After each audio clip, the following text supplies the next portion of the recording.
on to Syracuse. Speaking of that loyalty, and Paul Pasqualoni, the players that he was able to recruit, including yourself and Donovan McNabb, Dwight Freeney, Will Allen, Tebucky Jones, goes on, like Donovin Darius, Marvin Harrison, and all of you are close to this day. All of you are close. So did Paul Pasqualoni preach loyalty, and also too, what was the type of foundation he laid for you guys to be all successful in the league? I don't know if Paulie P preached loyalty. I think he was more of a stickler to the rules, almost like a disciplinarian, almost like, you know, the father that a lot of us never had. You know what I'm saying? Like, he was the type he's going to get in your face. You know what I'm saying? He's going to make sure you go to class. And if you don't go to class, you know, you're not going to play. And if you don't, you know what I'm saying? Yes. So, you know, maybe at the time while we were at school, maybe a lot of us didn't really care for him too much, but I guarantee if you ask anyone who played under him right now, you know, we'll all say we needed that. Because we was wild, reckless, you know, on our own for the first time. Yeah, we were there for football and to go to school, but, you know, we got freedom. That's right. Like, you College get to college, campus, it's like, yo, all nobody those to answer girls, to. you know. Yeah, you know, so, you know, we had it going on, but Coach P, he did a good job of, you know, teaching us how to become young men, you know, making us understand what responsibility is about, you know, how to be teammates and to establish that loyalty that we all have for each other today. Like if one of my Q's boys, if they're doing a charity event or just a party, whatever, if they need me to be there and I can fit it in my schedule, I'm there. 'Cause, you know, that's like old times. Yes. We're gonna get it in. So, and you know, we all bleed orange. You know, we got that love for each other. Absolutely. And how amazing was it from that defense to have, you know, Tebucky Jones, Will Allen, Donovin Darius, Dwight Freeney, and yourself all being first-round picks within a 4-year frame? I mean, you know, it's amazing. Was it amazing for all you guys to succeed like that? Absolutely. It's one of those things that, you know, the first person I saw, you know, and I wanted to kind of establish my work ethic like was Marvin Harrison. I remember, you know, being a true freshman, you know, not even playing, you know, just on the practice squad, watching him run his routes the same way every time. That's right. You Precision.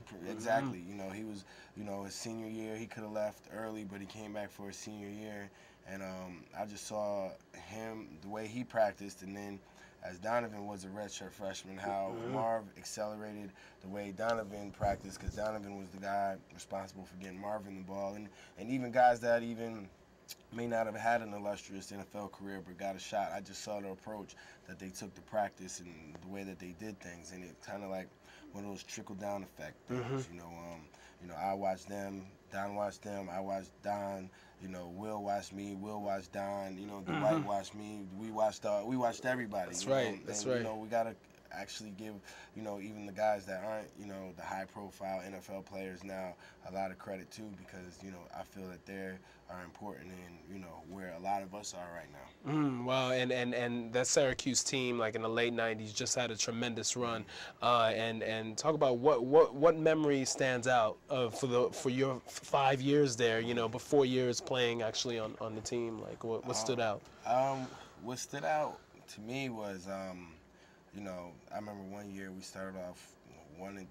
You know, we beat Wisconsin in the kickoff classic in the Meadowlands, like 36-0. That's right. That's when Ron Dane was the man and everything, and we just came out and we crushed them.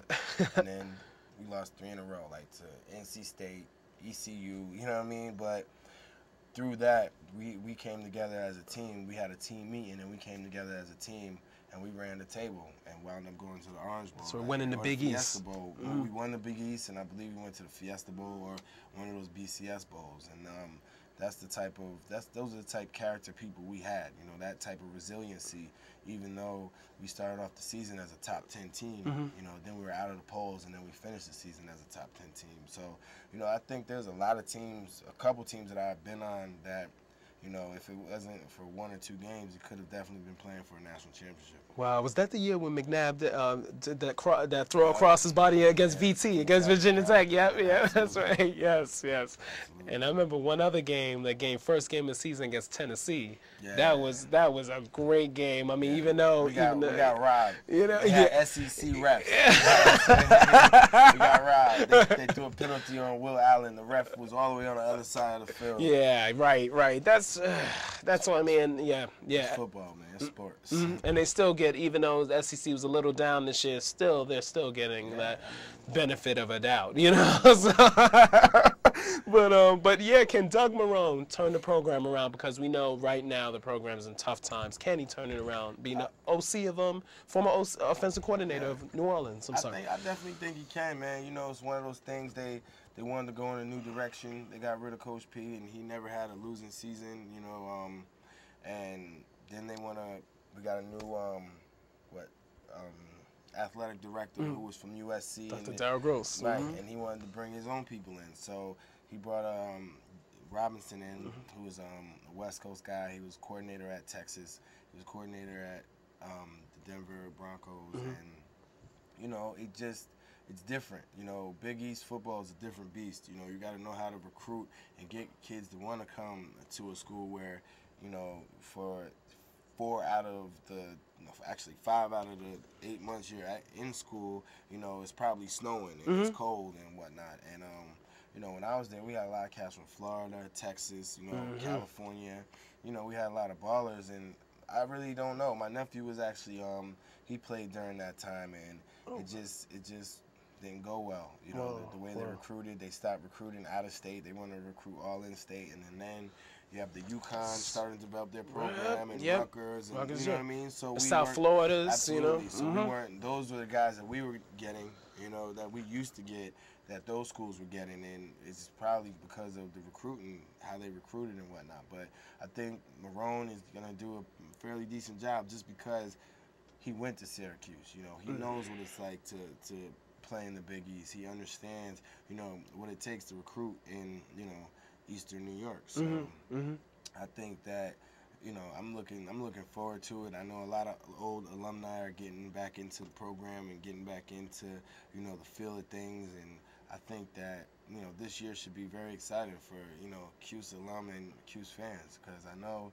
it's hard to place a bet on them Orange. Yeah, right. That's true. Except against Louisville. Yeah.